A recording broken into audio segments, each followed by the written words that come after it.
Welcome back. In the previous videos in this series, we explored what astrology actually is, where it came from, how it developed in the ancient world, why it gradually fell out of favor in Western intellectual life, and how much of its original tradition has only recently been rediscovered. At this point, a natural question arises. Even if astrology has a long and fascinating history, why should anyone take it seriously today? This is where I want to shift from history to something more personal. For most of my life, astrology was not something I paid much attention to.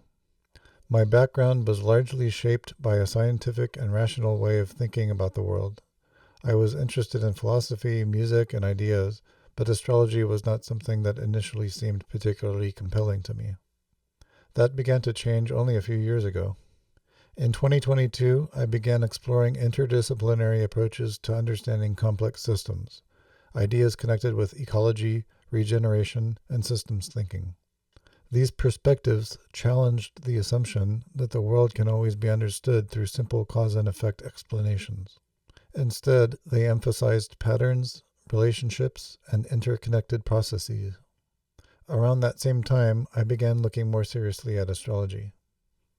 What surprised me was not mystical claims about the planets. What surprised me were the patterns. When I began studying traditional astrological techniques and comparing them with real events in my own life and in history, the correlations were often difficult to dismiss as coincidence. Astrology did not suddenly become a system of belief for me. Instead, it began to function as a kind of symbolic language, a way of describing patterns in time. In that sense, astrology does not necessarily require the belief that planets physically cause events on Earth. Some astrologers do interpret it that way, but others see astrology differently. They see it as a symbolic system, a language that describes recurring cycles and patterns within human life. Just as the seasons of the year reflect cycles in nature, astrology studies the larger cycles created by the movements of the sun, moon, and planets. And over many centuries, astrologers have observed how those cycles appear to correspond with patterns in human experience.